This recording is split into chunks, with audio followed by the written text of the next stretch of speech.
नमस्कार। मैं Ganesh Narayan Sharma, assistant professor इतिहास, राजकीय महाविद्यालय फागी। प्यारे विद्यार्थियों, राजकीय महाविद्यालय फागी के यूट्यूब चैनल पर आप सभी का स्वागत है। प्यारे विद्यार्थियों, इतिहास विषय को अपने उच्च अध्ययन का क्षेत्र बनाने वाले विद्यार्थियों के लिए ये आवश्यक है कि वो जाने इतिहास क्या है। विद्यार्थियों, इतिहास शब्द इति प्लस है प्लस आस, इन तीन शब्दों से मिलकर बना है।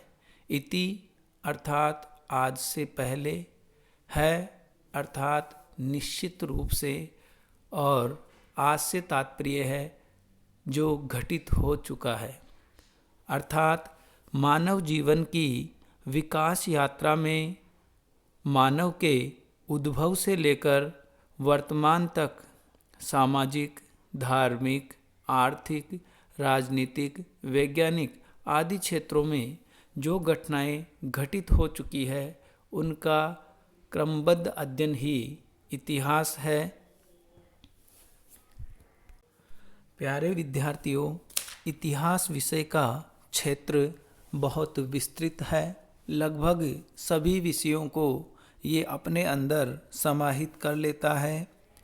इतिहास के महत्व की अगर बात की जाए तो विद्वानों ने इतिहास पर ही किसी देश का भविष्य निर्भर करता है ये माना है। प्रसिद्ध विद्वान बेकन के अनुसार इतिहास व्यक्ति को बुद्धिमान बनाता है, अर्थात व्यक्ति को निर्णय लेने की क्षमता प्रदान करता है। अतीत में की गई गलतियों को फिर न दोहराने की सीख देता है। विद्यार्थियों, वर्तमान समय में इतिहास विषय को लेकर कई प्रकार की भ्रांतियाँ कहीं और सुनी जाती है। कई लोग इसको अतार्किक विषय मानते हैं और कई का मानना ये है कि इतिहास पढ़ने से कोई फ़ायदा नहीं है, इतिहास में गड़े मुर्दे उखाड़े जाते हैं, परंतु ऐसा नहीं है। इतिहास हमें अतीत के उपयोगी अनुभवों से सीख देता है, साथ ही साथ उन उपयोगी अनुभवों का लाभ लेकर हम अपने वर्तमान और भविष्य के बारे में निर्णय ले सकते हैं। वर्तमान में भी हम अगर किसी भी संस्थान में, चाहे सरकारी हो या निजी, अगर हम नौकरी के लिए जाते हैं तो सबसे पहले हमारा बायोडाटा मांगा जाता है, जिसके अंदर हमारा सुनहरा अतीत स्वर्णाक्षरों में अंकित होता है और उसी बायोडाटा के आधार पर नियोक्ता हमारे बारे में निर्णय लेता है।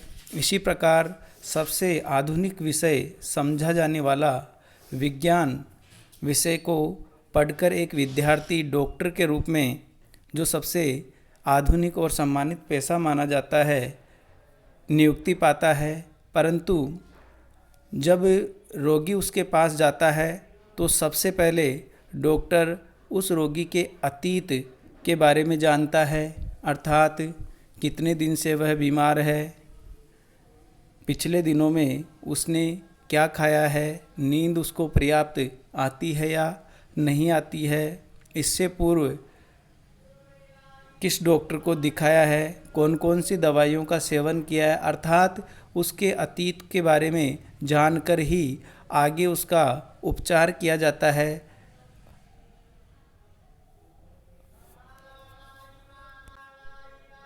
उसके अतीत को जाने बगैर बेहतर उपचार करना उसके लिए भी संभव नहीं है। इसलिए इतिहास विषय का अपना महत्व है और हम लोगों को इन भ्रांतियों से दूर रहते हुए इतिहास विषय का अध्ययन करना चाहिए और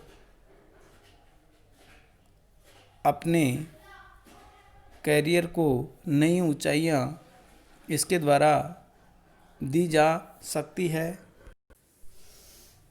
आज हम बीए पार्ट प्रथम के प्रथम पेपर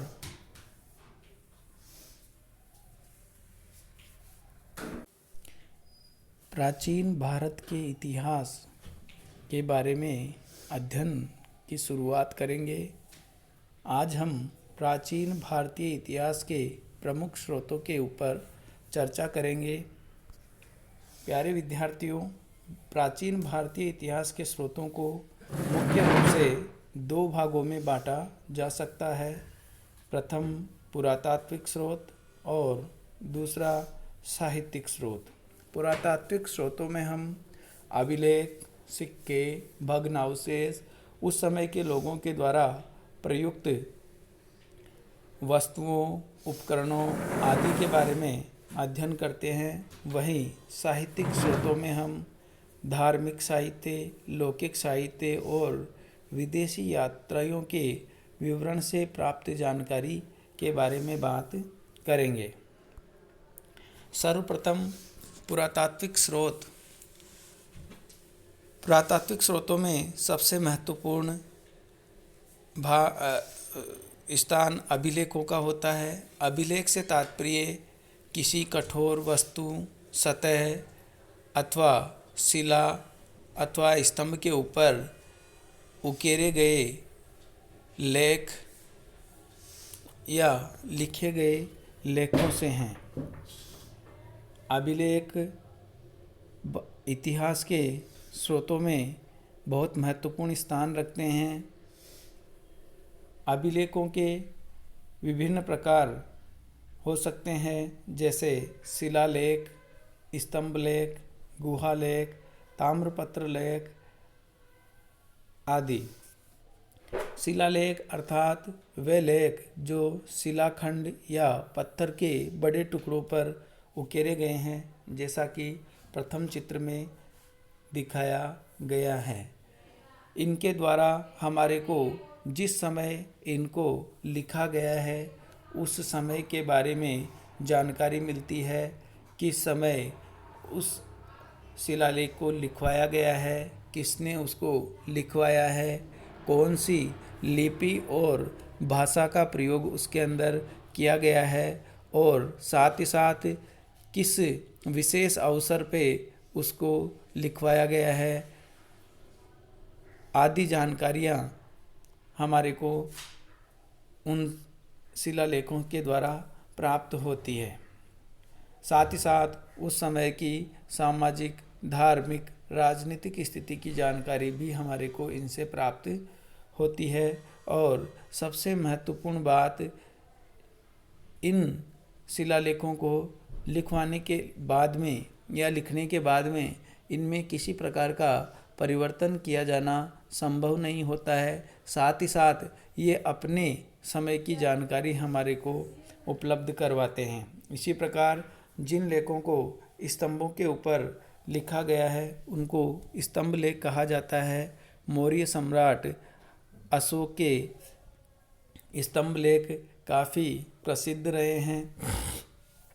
इसी प्रकार गुफाओं के बाहर लिखे हुए लेखों को गुहा लेख कहा जाता है और उनके द्वारा भी हमारे को उस समय की प्रामाणिक जानकारी मिलती है। ताम्रपत्र लेख अर्थात तांबे के पत्रों के ऊपर उकेरे हुए लेख ताम्रपत्र लेख कहलाते हैं। पुराने समय में जमीन अर्थात भूमि आदि दान दी जाती थी और दान ग्रहीता को राजा अथवा अधिकारी के द्वारा उस जमीन अथवा गांव अथवा राज्य जो दान में दिया जाता है उसके बारे में लिखकर उसको प्रदान किया जाता था। वो दान पत्र हमें ये बताता है कि किस उपलक्ष्य में दान दिया गया है, किसके द्वारा दिया गया है, कौन सी लिपि और भाषा में उसको लिखा गया है, कौन से समय की वो घटना है, ये सारी जानकारी हमारे को ताम्रपत्रों के द्वारा प्राप्त होती है। इसी प्रकार सिक्के भी पुरातात्विक स्रोतों के अंदर गिने जाते हैं और सिक्कों के द्वारा भी हमारे को बहुत सारी जानकारी उस समय की मिलती है। भारत के अंदर ताम्र, रजत और स्वर्ण सिक्के काफ़ी मात्रा में प्राप्त हुए हैं। भारत के अंदर 6ठी शताब्दी ईसा पूर्व में सबसे पहले सिक्के चलन में आए और सबसे पहले जो सिक्का चलन में आया उसको आहत सिक्का या आहत मुद्रा के नाम से भी जाना जाता है। आहत सिक्के ताम्र और रजत के बने होते थे और उनके ऊपर किसी वस्तु से उनके ऊपर निशान उकेरा जाता था, ठोक कर उसके ऊपर उसको बनाया जाता था, इसलिए उनको आहत सिक्का कहा जाता था। इनके ऊपर पशु, मछली,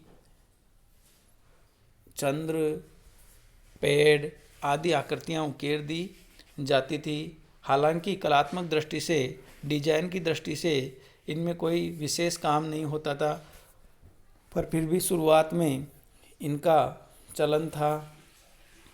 बाद में धीरे धीरे इनमें सुधार हुआ। जब हिंद यवन शासक भारत में आए तो उनके द्वारा राजा की फोटो युक्त, उपाधि युक्त और नाम युक्त सिक्के जारी किए गए, जैसा कि हम चित्र में देख सकते हैं। तो हिंद यवन शासकों के द्वारा सर्वप्रथम भारत में लेख युक्त सोने के सिक्के जारी किए गए। कुषाणों के द्वारा सबसे शुद्ध सोने के सिक्के भारत में जारी किए गए। गुप्त शासकों के समय सर्वाधिक मात्रा में स्वर्ण सिक्के जारी किए गए। सिक्कों के द्वारा हमारे को उस समय के राजा, उसकी उपाधि, उस समय की लिपि, भाषा, समय आदि के बारे में जानकारी मिलती है। इस सिक्के में ये सिक्का गुप्त शासक समुद्रगुप्त का है और इस सिक्के में समुद्रगुप्त को वीणा बजाते हुए दिखाया गया है। तो सिक्कों के द्वारा हमारे को शासकों की रुचि के बारे में भी जानकारी मिलती है।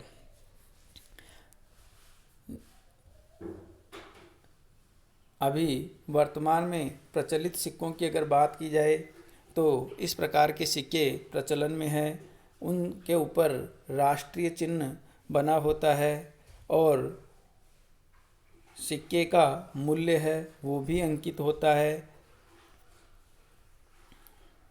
साथ ही साथ उसका हिंदी में जैसे देश का नाम और हिंदी और इंग्लिश दोनों में लिखा हुआ है। इससे पता चलता है कि भारत में या भारत के लोग हिंदी और अंग्रेजी दोनों भाषाओं का ज्ञान रखते थे, दोनों भाषाओं का प्रचलन था। साथ ही साथ ये चिन्ह, राष्ट्रीय चिन्ह हमारे को ये दिखाता है कि भारत में मूर्तिकला के बारे में भी काफ़ी प्रगति उस समय तक हो चुकी थी। साथ ही साथ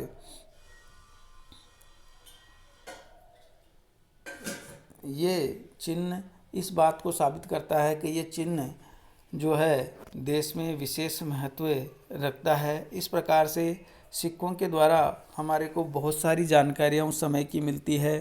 सिक्कों की बनावट से कला के क्षेत्र के बारे में जानकारी प्राप्त होती है। साथ ही साथ सिक्के जिन जिन क्षेत्रों से प्राप्त हुए हैं उनसे राजा विशेष के क्षेत्र के बारे में जानकारी प्राप्त होती है। व्यापारिक समृद्धि के बारे में ज्ञान होता है। सिक्कों में प्रयुक्त धातु में अगर मिलावट नहीं है और बहुमूल्य धातुओं के सिक्के जैसे स्वर्ण और रजत के सिक्के अगर किसी समय विशेष में प्रचलन में रहते हैं तो इससे हमारे को ये पता चलता है कि उस समय आर्थिक समृद्धि का युग रहा होगा।